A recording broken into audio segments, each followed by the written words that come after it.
Now,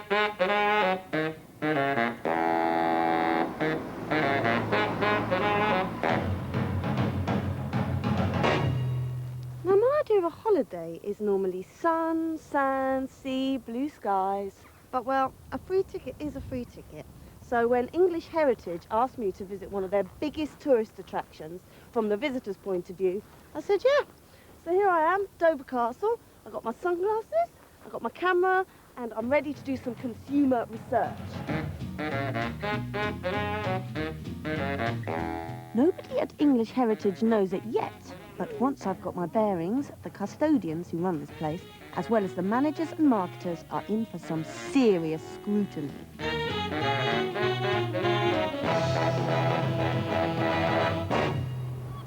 True, you might remember Dover as a pit stop on the way to France, but the town, its bay, and the clifftop castle are big league players in the South Coast leisure and tourism trade.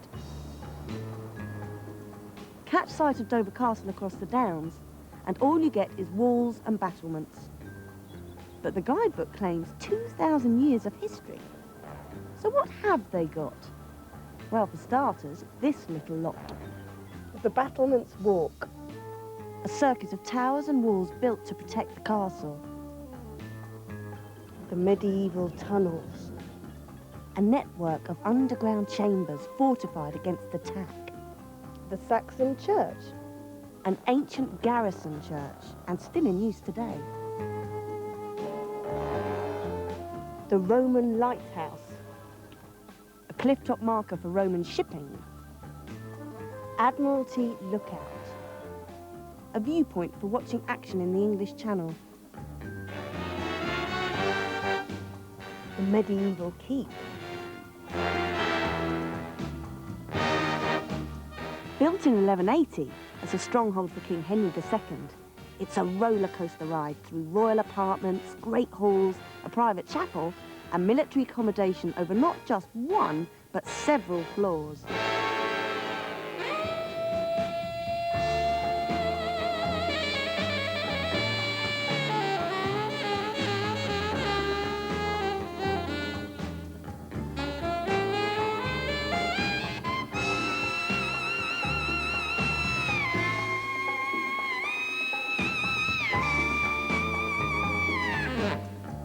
Yep, it's a big tourist attraction, and believe me, the interest ain't finished yet.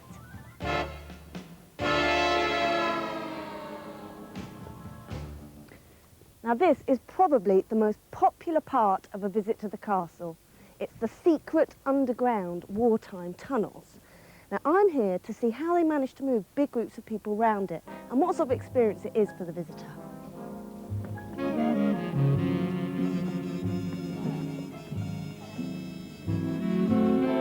Down into a deep chalk tunnel, and the tourists are back in the 1940s, travelling through a hidden underground operations centre set up by Britain's wartime government.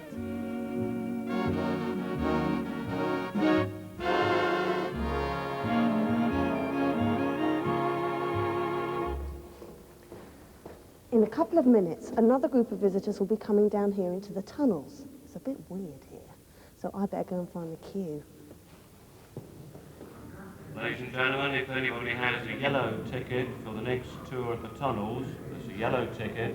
Would you come through to the waiting area right away, please? Thank you. They've actually got a coloured ticket system. You just book a place on the tour, so there's no need to queue. I can't believe this. I'm a confirmed claustrophobic. But, well, you do get an English Heritage custodian. The whole thing should take something like 55 rehearsed and ready to ease you into the tour. In a few moments' time, I'm going to show you a short film.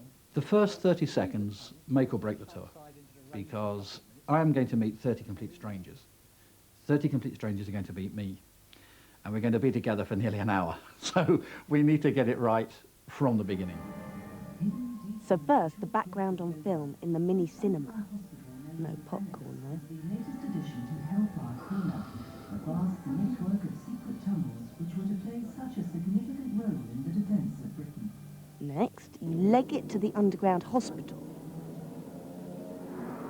What I wasn't expecting was an overhead bombing raid. But then it dawned on me what was happening. On its way out from the county, so just you hold on. I reckon they must have heard us over in Calais, because we've got to exit before the sirens went. This is the reception area for casualties on the way to the hospital.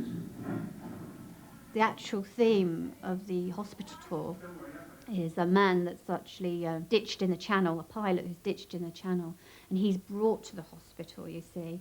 And the idea is we follow his progress through the hospital section.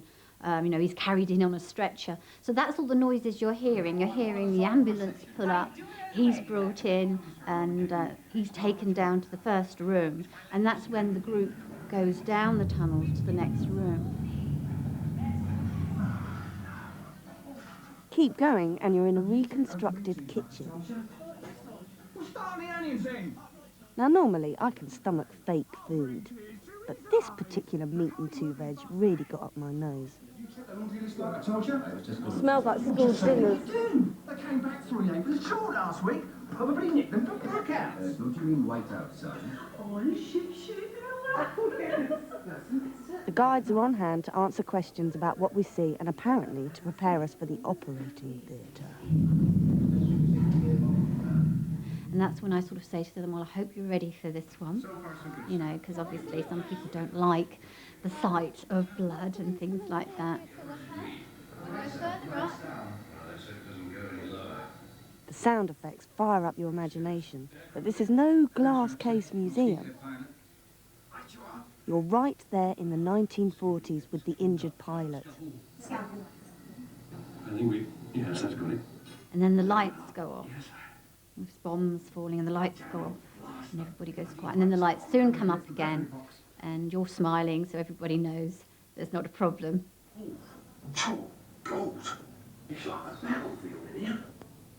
felt like I needed a break from it all, so the picture gallery came at just the right time.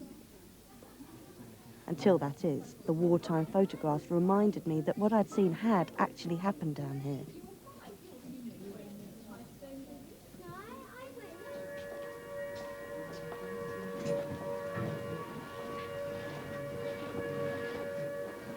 This place gives me the creeps.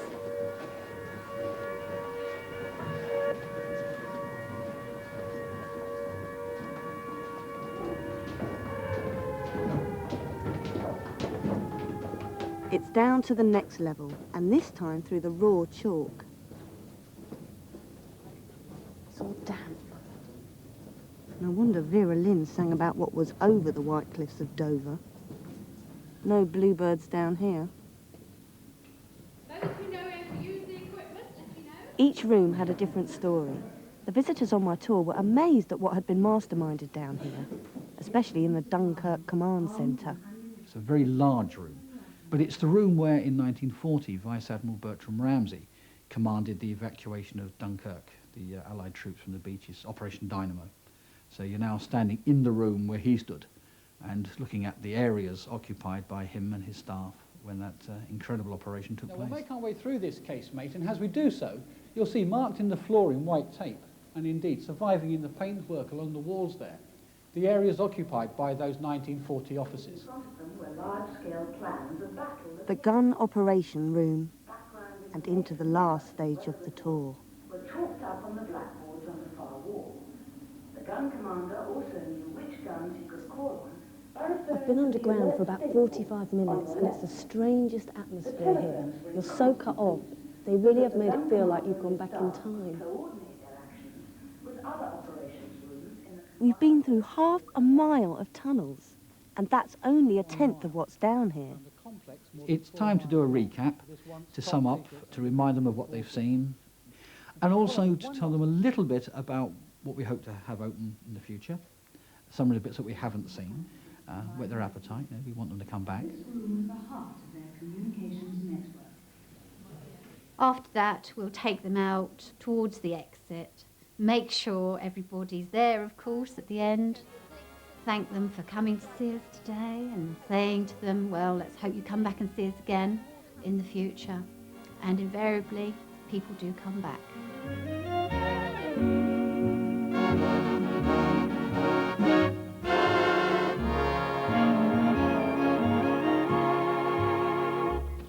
Most tourist attractions have their own shop, but here, English Heritage have themed theirs with a sales display of World War II memorabilia.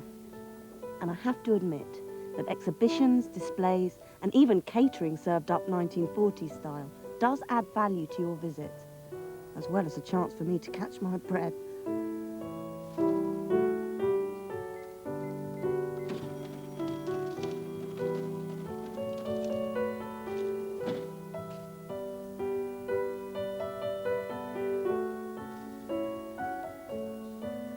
But with all this memory-tweaking stuff in the tour, don't some visitors find it an uncomfortable reminder of the past?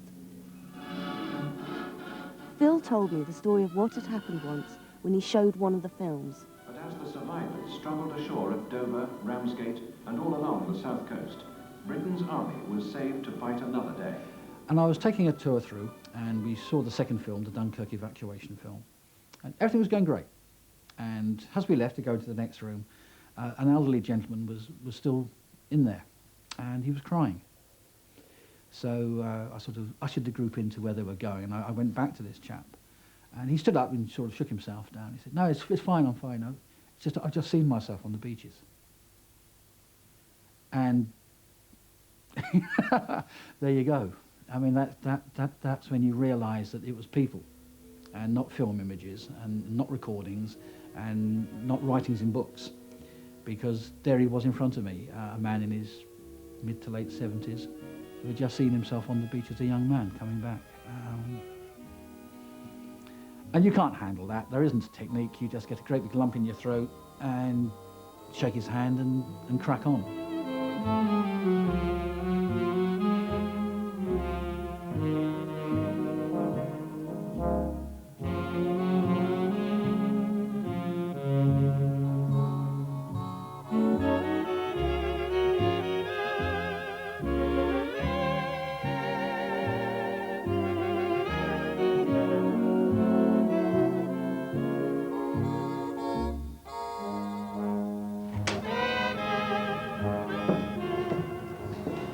Well, I think I enjoyed that. I wonder what everyone else thought. I'm going to go and get a cup of tea.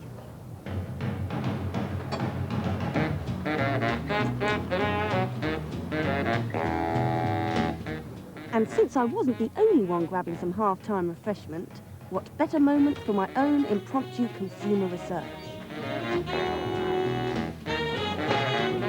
Hello. What did you think of the tour? I thought it was very informative, but very, very good value for money. It was, wasn't it?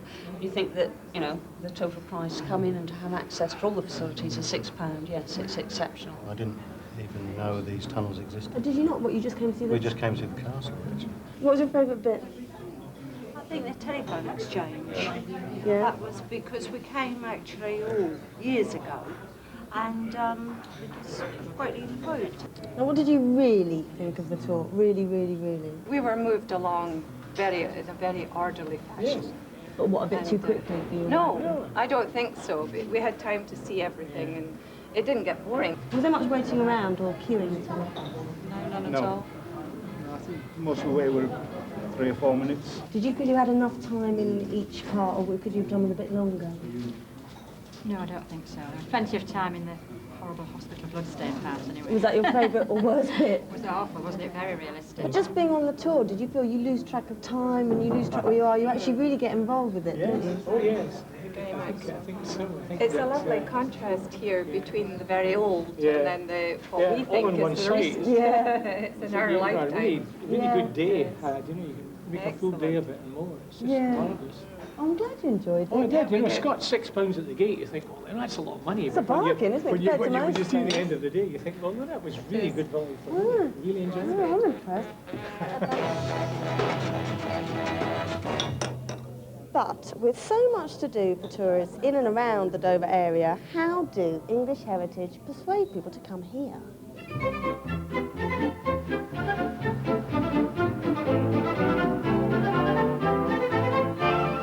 On a summer's afternoon, why leave what you're doing to trek up History Hill?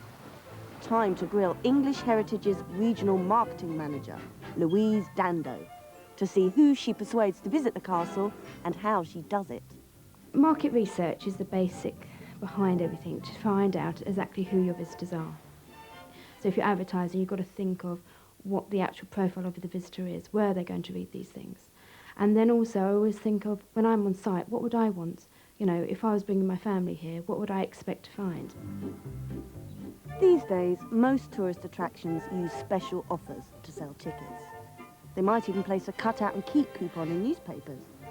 But Louise Dando uses 2-for-1 vouchers, not just to boost visitor numbers.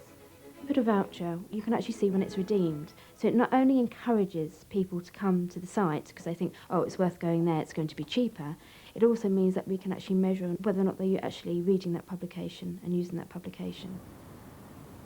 But it's not just for 2-for-1s. We do special promotions with P&O ferries, for example, or Le Shuttle. And some of those are a special one-inclusive price, so you can get on the shuttle and come to Dover and you just pay once at one end. So there's lots of different promotions that we actually do.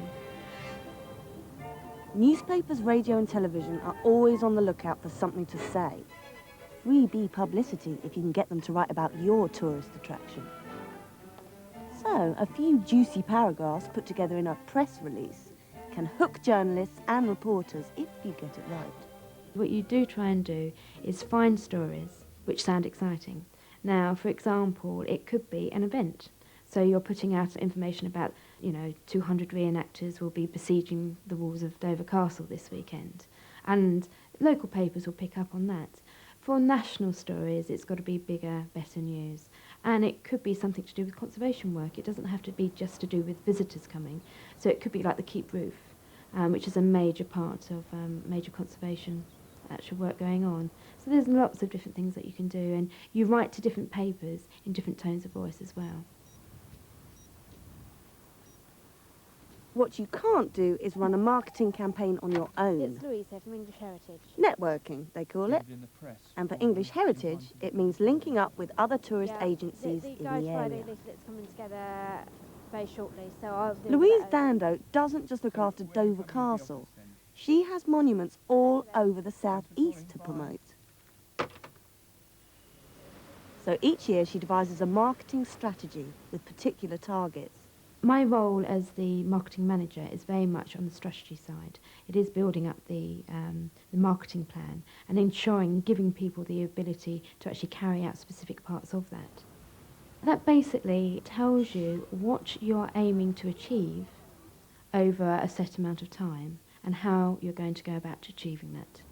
Because it also makes you focus in once again on the market and what's happening around you in tourism. Did we invite a friend of press? To promote Dover Castle, Louise keeps up a partnership with the District Council and their Leisure and Tourism office. It means regular meetings, but in the end I can see how both sides get something out of it. Dover District Council, they're very important because they're obviously trying to encourage people to come and stay in Dover and the surrounding villages. So we have to work closely with them. We're a major attraction for them to sell, but we also can make use of their infrastructure, promoting abroad, etc. No, those are just the press packs.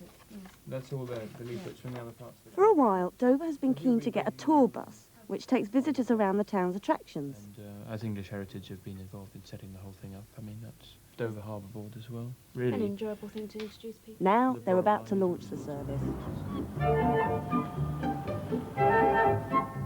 Looks like fun in the fresh air. But I don't understand how pretty pictures on the side of a special bus are any better than plastering the back of every local bus with promotional posters. How does it work, Louise? It's a tape tour, so part of it on the tour obviously explains about the importance of the castle. And also the actual tour comes up to Dover and suggests that you might want to get off here now and catch another bus later.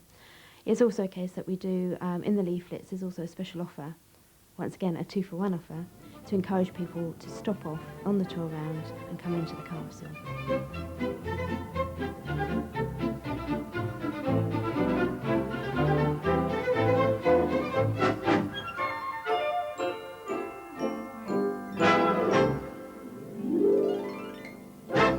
Okay, now good marketing gets people up here, but it is such a massive site. How do the staff make sure visitors see everything?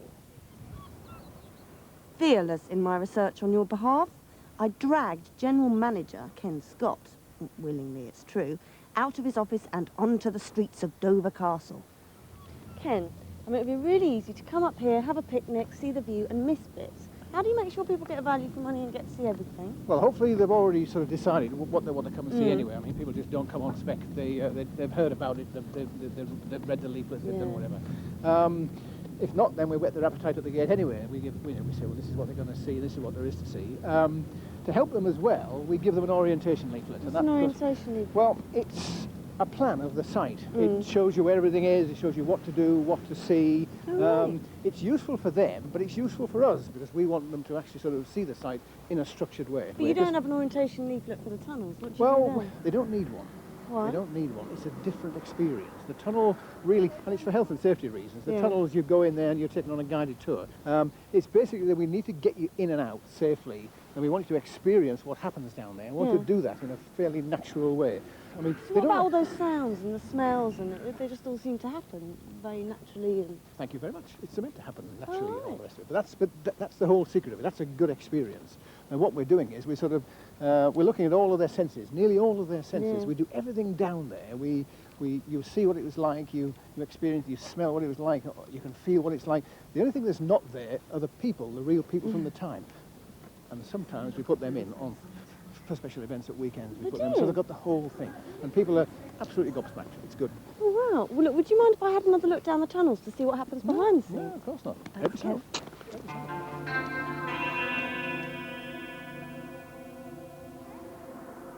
This time I really started to find out about visitor management and the tricks of the trade. This is how they make the sound effects. Press it and...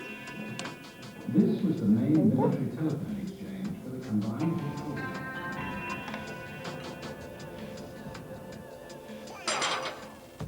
Right, let's come through.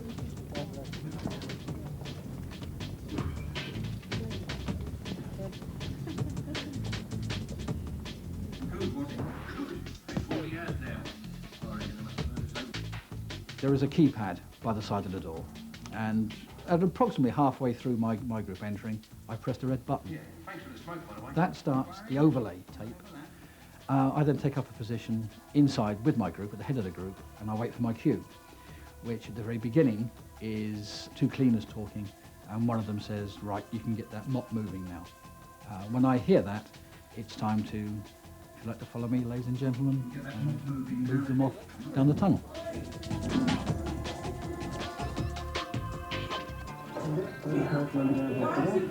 This is how they make the artificial smells. It's very realistic.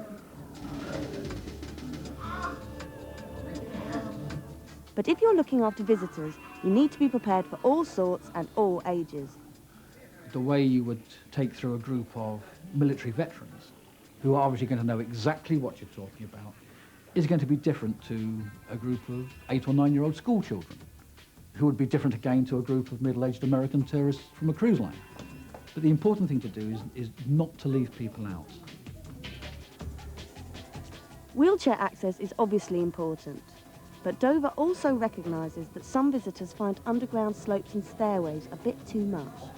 So they've got a lift and a few electric buggies. But when no one in your group speaks a word of English, body language just has to take over. We can take them into the cinema and we can point at the screen, you're going to see watch a film, and it's going to last about 5 minutes. And then we're going to go up to the tunnel, up to the hospital, and they're normally quite happy with this. And as soon as they're into it, well, they're away. And wherever you're working, you can never know when you'll need some basic first aid skills, as any English heritage custodian can tell you. We were all standing around the operating table, and a young girl of 12 or 13, she took one look at the bloody bandages and down she went. And it was that quick. You know, sort of blink and you've missed it. Which is why you must always be watching your group and scanning the group and looking for these things. Well, luckily she had her parents with her, and I got there, by which time she was coming around, and take her to the head of the group, sit her down, contacted the base set using my radio, and said that I had a young lady who was feeling uncomfortable. Could one of my colleagues come up from downstairs? We don't use the same tourist route. we can use all the back tunnels, so we can get there much, much quicker. And a colleague of mine came up and away she went. In the busy months, tours can run every 6 minutes. So how come they don't catch each other up? We all carry radios. When it gets that busy, we are very much aware of who's in front of you, who's behind you. Yeah, Pat, can you just confirm just how close If for some reason you've had a problem on tour and you're slowed down, you can contact reception, go back to your base radio and say, could you warn the guy behind me? So we're all very much aware of what's going on around us. But we do know the basic, you've just got to keep that flow moving. Where the head goes, the tail will follow. So with you at the front, with me at the front, if you walk where you want them to walk, they invariably do. If I don't want them to wander off to the left, I keep over to the right.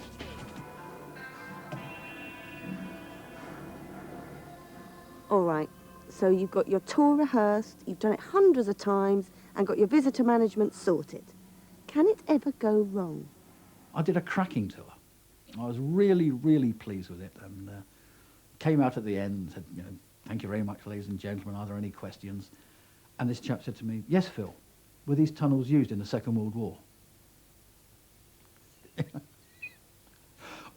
And it all ends, doesn't it? You know, you just spent an hour with a group, and this guide missed a lot. You just say, yes, sir, they were. I suggest you buy a guidebook. What they've got right here at Dover is the quality of their customer service. They know the visitors, they're well prepared, and they keep improving what's on offer. And that means visitors like me want to come back for more.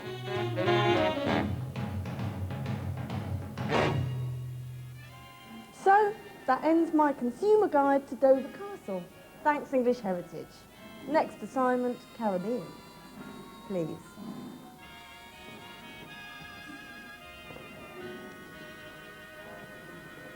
Wrong way. That's this way.